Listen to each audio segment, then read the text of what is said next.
All right, y'all. Random fact, I'm from Oklahoma, so I say y'all a lot. We're just going to have to get over it together. This is my third time recording this, so I'm hoping that I don't make any mistakes or skip anything. If I do, or if there's something you don't understand, feel free to email me because I love helping you out and it'll make things go smoother. So today we're going to talk about summary versus theme. This is something you can take with you all the way through high school. It'll be on every standardized test you take from now on. Every English teacher you have will bring it up in one way or another. And if you can learn it now, you're just going to be able to coast in English classes for those summary versus theme weeks whenever they're teaching it. So I promise this actually matters. I promise I'm not making it up. It really is a thing. So the summary of a story is what you've really been working on so far. What's the main idea? Retell what happened. Do you comprehend the words on the page and know how to retell it? The theme is that next step, that deeper layer. So the theme of the story is the moral of the story or the lesson that the main character learned. Often, the author will want you to learn that lesson through the experiences of the main character. So if you read a story and you're like, I got nothing out of that, what do you mean? Means that it's probably cheesier than you think. You need to think about the main character. What happened to them? Did they learn a lesson? Were they supposed to learn a lesson? And then that's really what the author or director or artist wanted you to learn as the reader. We're going to go through some examples. They are going to be Disney Pixar films. However, if you haven't ever seen the film, I don't want you to get stuck on that. I truly think you can understand the lesson without having that background knowledge just by reading and listening and following along. So first, we're going to talk about Moana. Moana's summary is, as an adventurous teenager sails out on a daring mission to save her people. During her journey, Moana meets the once mighty demigod Maui, who guides her in her quest to become a master wayfinder.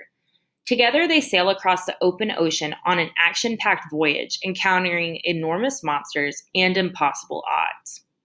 That's a great retelling, step by step. What happened? Why were they doing that? And then the theme goes a layer deeper. Moana learns that some boundaries are meant to be broken and to follow her heart and make decisions for the greater good. These are takeaways that, as viewers of the movie, we can take home with us and apply in our real life. Next is Tangled. The summary of Tangled is that beautiful Princess Rapunzel has been locked away in a tower since she was captured as a baby. Her magical long blonde hair has the power to provide eternal youth, and the evil Gothel uses this power to keep her young. Rapunzel becomes curious about the outside world, and when a prince uses her tower as a refuge, she asks him to help her escape. The theme is that you need to keep believing in yourself and take chances. You never know what you're capable of. If I took away the summary and theme titles and just had them down like in a little vocab bar, I truly think you could drag them to the correct box.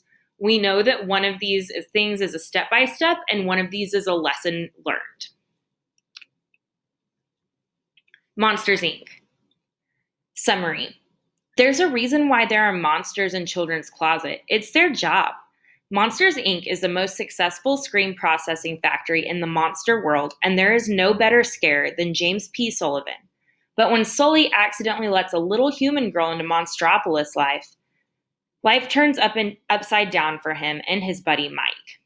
So we know that happens. That's a step-by-step retelling. But then looking at Sully and Mike and what they learn by what happened, they learn that their friendship is more important than anything else because they'll always have each other. That's your theme statement. Lastly, we have Up. So we know that Carl is a 78-year-old balloon salesman. I don't know why I struggled with that word. And he's real upset. And then he has Russell with him whenever he lifts his house away. But what we learn from what Carl learns is that when people pass away, we can honor them. Love doesn't just leave when a person dies.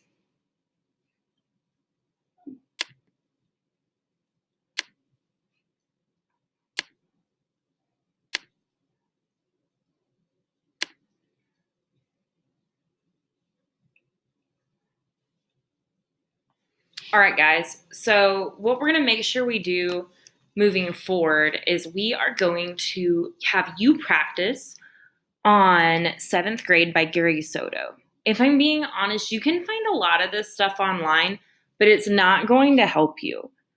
We're going to start moving forward with this in class. And so if you don't learn it now, it's just going to struggle. You haven't had that much crazy work in my class, anyways, this week. So let's try on our own. I have a form for you, so you can click out of here and go to the next thing in the file and then turn that form in, and we will be good. I hope you guys have a great day. You're doing so good with this online learning stuff. I have loved the way you've reached out for help whenever you need it. Same thing goes for this weekend. I will have my phone and email at the ready. It'll probably take me a couple hours or at least until the next morning to get back to you, but I will get back to you. Forever proud of you. Bye.